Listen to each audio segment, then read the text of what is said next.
hearing from your high-end clients with money in the market as they look toward retirement? How are they approaching that in terms of their own financial management? Well, you know, it's a very interesting question because there's two aspects to that. Number one, it's the point you just made. People don't use the word retirement anymore.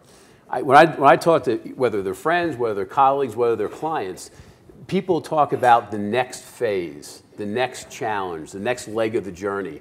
They don't say the next, you know, and the hammock is not part of that. So people are clearly want to stay engaged. You know, you think about the baby boomers. They've grown up working 12 hours a day, 6 days a week. It's who they are, it's what they do.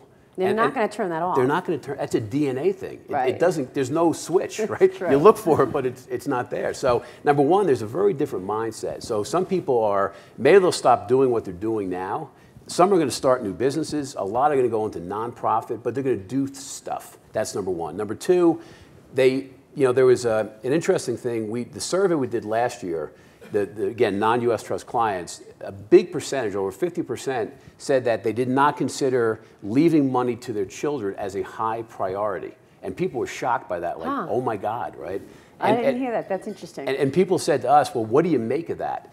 And I said, the question was, are they that negative on their children or heirs that? And I said, could be, but it's more than that. I said, they're not thinking that way. Again, think of someone in their early 50s. They're going to most likely live until they're 80-something. If not 100. Right? Who knows? We're living with till medical 100. technology, to your point earlier. And they're thinking of another 30, 35 years of life. And that next leg or legs of these journeys they're about to take. And they want to make sure, number one, they have the wherewithal to do whatever it is they want to do in that regard. And oh, by the way, have some fun. Because they are going to travel more. They are going to get more leisure time, but not 100%. So I think that the dynamic we saw last year was more the mindset of the baby boomer versus saying, my kids are going to squander it and they don't deserve it. But the other thing is, so I think they're thinking about that money in that context. What I worry about, though, and we see this again in the survey we did, what they're not thinking enough about are things like their own personal longevity. Right? They're not thinking, they are, but they're not. They're not really translating it in terms of what that now means in terms of the resources that they will chew up over those many years, hopefully for them. That's one. The other thing is they're not thinking about things like long-term care costs. We think that's the silent threat to family wealth.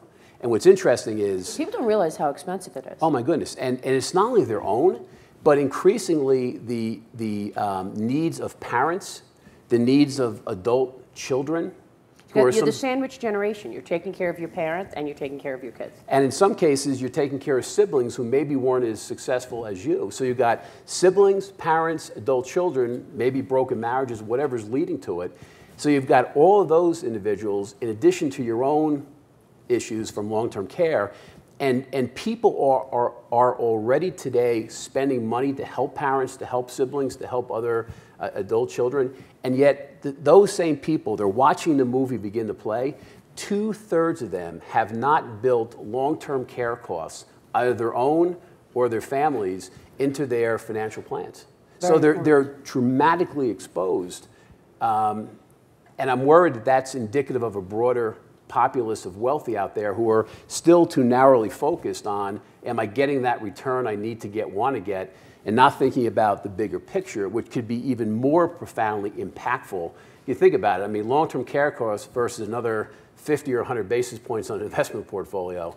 And the other thing which is interesting too is that same group also, 72% did not have a comprehensive estate plan.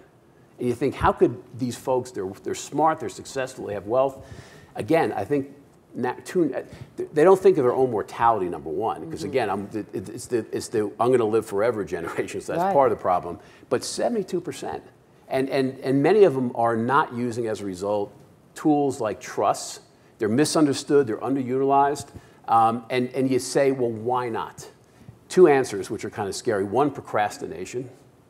And in many cases, the people who are responding these aren't young people. Well, I'm busy, I haven't gotten to it. And the second is a belief, which is even scarier, that their basic will take care of whatever it is they think they need to do. Right. And so there's a lot of disconnects out there, and I think it's reflective of individuals not thinking the right way, but also I think it's an implication of the advisors that they're using not having the right dialogue and the right conversation to say, Maria, we got to really sit down and talk about your estate plan, talk about long-term care costs, talk about the fact you're taking care of your parents already and it's going to get more costly as time goes on, and we need to build that in to protect you and make sure you have the wherewithal to do that and not wake up in 20 years and this nest egg you thought you had is no longer a nest egg.